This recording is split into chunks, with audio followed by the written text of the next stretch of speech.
Welcome to East Tennessee Pinball. Working on this Black Knight. Got it in the other day. It's not booting up. I've tell you where I'm at. I've basically gone through the power supply. I've got all my voltages. I'm comfortable with that. Still not booting up, and so I pulled the board. I put in a new interconnect. I'll show you what it's doing here. Turn it on.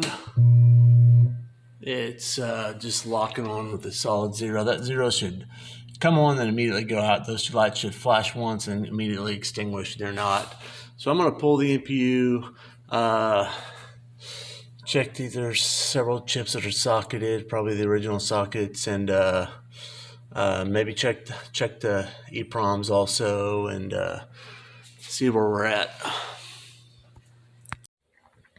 So I'm back here on the bench, and this board has all the original sockets in it. So all these 1, 2, 3, 4, 5 socketed chips. I'm going to replace these 5 sockets here in a second. Before I do that, I'm going to go ahead and check the ROMs, make sure they're good while I got them out, and so I'll show you that process here in a second.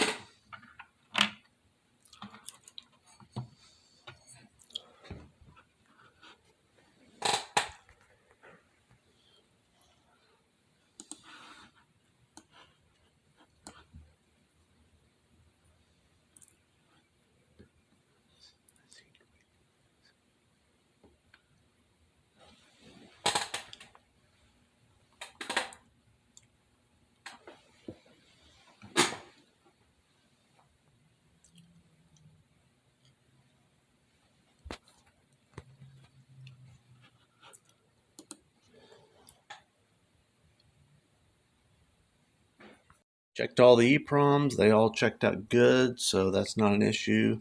Some of the legs of them are kind of a little bit on the dirty side, so I'm going to clean those up a little bit. But before I replace them, I'm going to swap out these 5 sockets, which will be a little bit of a chore, but it's got to get done. So hold on. By the way, one of the easier ways to get these sockets out is basically just rip the plastic off, just pry it up and rip it off, and then you get the pins exposed. Then you go to the back side of the board, and I just use with my fingers. They get a little hot, or you can get those pliers if you like, and just put heat on each pin and just boom, boom, boom, boom. They come out real easy. Here's one. I've got it halfway pried up, and they're old and fragile, and they break off pretty easy. So without damaging the board, and then you can take the pins off one at a time by putting a little heat on the backside. It's always good to put a little fresh solder on it on the backside, and then put the heat on because the solder is usually kind of crusty. So anyway, here we go. So I got those 5 sockets replaced, got the chips back in, didn't mess with doing those, no need. And I'm going to walk over the machine and see what happens. Okay, so I got the board back in the game. I just have this one plug turned in there. That should be enough for it to boot. You have to have the driver board plugged in also, or it won't boot. So let me click it on here. Hey, it booted. Well, at least it tried to boot. It may have booted. Let me do it again one more time. You'll see the 0 flash, and the 2 lights flash on and off. That's what it's supposed to do. I don't have any thing plugged into the board, so I can't really tell. There's nothing on the displays, but the displays are not plugged in. Let me plug in a few things and see if we've really got it booted. So I plugged in the MPU, so I should have my displays now. Let's turn it on. 0 flashes. And I am in the audits. So if you notice, there's no battery on here. That's why the board came to me. Well, actually, there was a really ratty looking 5-volt. Ultimately, I'll put a coin cell on there. But so this is what happens when it goes in the audit menu, because it doesn't have the battery on there. So this is good. It's booted. I can't. This game is working now. So need to pull it one more time. I'm gonna put a coin cell on there, and Actually, before I do that, I might go ahead and plug in the switches and maybe the solenoids, and I might just go ahead and plug it all in here and see if it's all working. When I pull it out, so I can maybe just pull this out one more time. I think I'll do that. Hold on a second. Okay, so I've got everything plugged into the driver board now. Turn it on. So it's an audit. It's one little trick to, if the battery's not on the board, if you just turn the power on and off real quick, it will think there was a battery. So now it's booted up. So let me just run through the menus real quick. And then it'll get to the game. There we go. Okay. See if it'll coin up.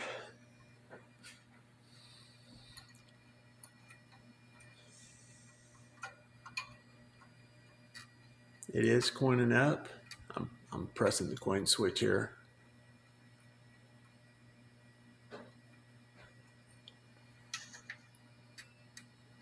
Okay, now credit button. It is not starting a game.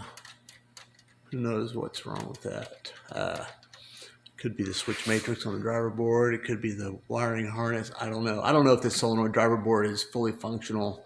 I mean, it allows the game to boot, but it doesn't mean all the switch matrix portion of it is working. But I think I'll stop the video here. We got a game that's booting, and yeah, I see all the track lights. Still haven't heard a peep out of the sound. Actually, I don't know if I've got all the sound plugged in.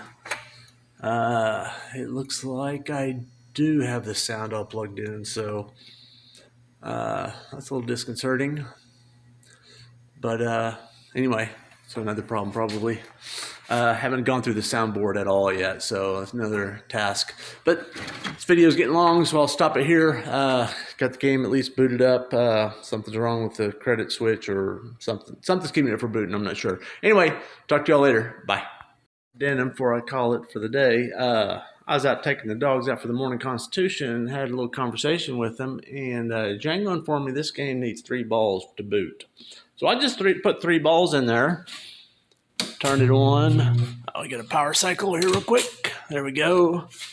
I'll scroll through the audits real quick. Get it so we can get to the game. Okay. Credit it up. There we go. And press the credit button. And we get the ball out. Can't really play. I don't have any rubbers on the game, but anyway, we got 10 points. Hit something. See if I can press a few switches. Yep, it's scoring. Some